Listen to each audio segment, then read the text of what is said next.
भारत का चंद्रयान 3 मिशन चांद को फतेह करने के लिए रवाना हो चुका है। 14 जुलाई 2023 के दिन 2:35 पर बाहुबली चंद्रयान 3 ने श्री हरिकोटा के सतीश धवन स्पेस सेंटर से एक सफल उड़ान भरी और अब चंद्रयान 3 अंतरिक्ष में पहुंचकर धरती के आसपास इलिप्टिकल रूट ले चुका है। इसमें सफर करते हुए स्पेसक्राफ्ट धरती से दूर तथा चंद्रमा के पास जा रहा है, लेकिन अब इसके आगे का सफर इतना आसान नहीं होने वाला और इस सफर में सबसे मुश्किल है इसका आखिरी पड़ाव, जिसमें यह 23 या 24 अगस्त को चांद के दक्षिणी ध्रुव पर सॉफ्ट लैंडिंग करने की कोशिश करेगा। और इसी प्रयास में साल 2019 में चंद्रयान 2 का मिशन असफल रहा। तो अब सवाल आता है कि आखिर चांद पर जाना इतना भयानक क्यों है और नासा के वैज्ञानिकों ने चांद पर ऐसा क्या देखा कि 70 दशक में चांद पर जीत हासिल करने वाले नासा ने अचानक से अपने सारे मून मिशन बंद क्यों कर दिए। इस वीडियो में हम चांद से जुड़ी इन्हीं रहस्यमयी बातों से पर्दा उठाएंगे और चंद्रयान 3 के बारे में भी कुछ नया और अनोखा बताएंगे। तो बने रहिएगा हमारे साथ वीडियो के एंड तक। ये बात तो आप सभी लोग जानते होंगे, धरती से चांद हमें गोलाकार दिखाई देता है, लेकिन असल में यह भी पृथ्वी की तरह अंडाकार है। चांद की सतह पर बेहद स्थिर और हल्का वायुमंडल है। दोस्तों, चांद की सतह बेहद उबड़ खाबड़ है और इस पर इतने बड़े बड़े गड्ढे मौजूद हैं जिसमें करोड़ों सालों से सूर्य का प्रकाश भी नहीं पहुंचा। इनमें सबसे बड़ा गड्ढा चांद के दक्षिणी ध्रुव पर स्थित है, एटकेन बेनिस नाम का यह गड्ढा, जिसका डायामीटर 2500 किलोमीटर है और गहराई इतनी ज्यादा है कि इसमें एक के ऊपर एक 10 बुर्ज खलीफा आसानी से समा सकते हैं। जी हाँ, इस गड्ढे की गहराई 8.2 किलोमीटर के आसपास है और ये हमारे सोलर सिस्टम में मौजूद सभी ग्रहों और उपग्रहों में मौजूद सभी गड्ढों में सबसे बड़ा गड्ढा है। माना जाता है चांद के इन गड्ढों में पानी छुपा हो सकता है, वो भी थोड़ा बहुत नहीं, पूरे 100 मिलियन टन। और इसके अलावा यहाँ hydrogen, methane, ammonia, sodium, mercury और सिल्वर जैसे मूल्यवान संसाधनों का खजाना मौजूद हो सकता है। इसकी खोज करने के लिए चंद्रयान 3 को चांद पर भेजा गया है। दोस्तों, आपको बताते चलें कि चांद के दक्षिणी ध्रुव की जमीन उत्तरी ध्रुव की जमीन से काफी ज्यादा उबड़ खाबड़ है। ऐसे में यहाँ पर रिसर्च के लिए किसी रोवर को चलाना हो तो काफी ज्यादा सावधानी बरतनी पड़ती है और रोवर अगर किसी गड्ढे में गिर जाता है तो फिर उसे वहाँ से निकालना लगभग नामुमकिन हो जाता है और रिसर्च मिशन भी फेल हो जाएगा। इस बात को ध्यान में रखते हुए इसरो ने चंद्रयान 3 के रोवर में सेंसर और नेविगेशन कैमरास लगाए हैं। और अब सवाल आता है, चंद्रयान 2 का विक्रम लैंडर चांद की सतह पर सॉफ्ट लैंडिंग करने में असफल क्यों रहा। बता दें कि इसरो के मुताबिक धरती से चांद की दूरी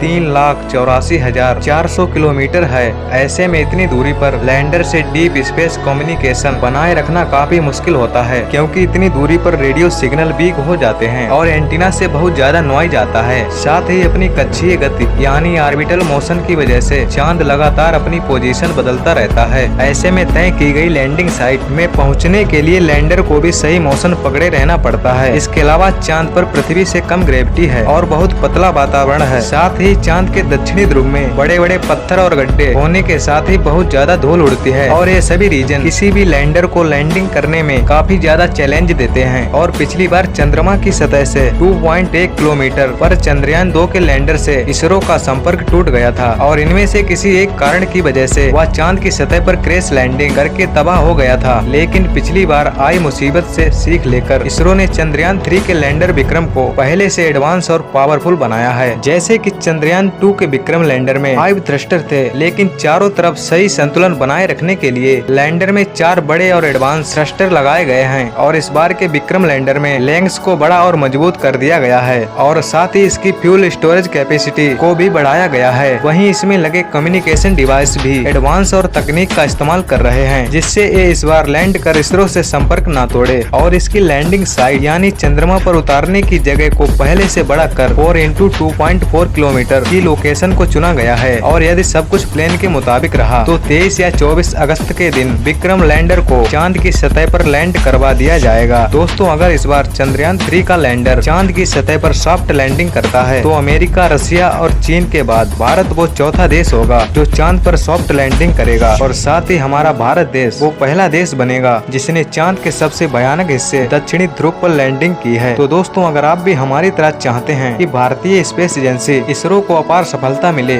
तो कमेंट बॉक्स में इसरो को अपनी दुआएं जरूर दें। दोस्तों, अगर वीडियो में बताई गई जानकारी आपको थोड़ी भी पसंद आई हो तो वीडियो को लाइक एंड चैनल को सब्सक्राइब जरूर से कर दें, क्योंकि चंद्रयान 3 से रिलेटेड आपको नई नई अपडेट मिलती रहेंगी। तब तक के लिए बस इतना ही, मिलते हैं नेक्स्ट वीडियो में।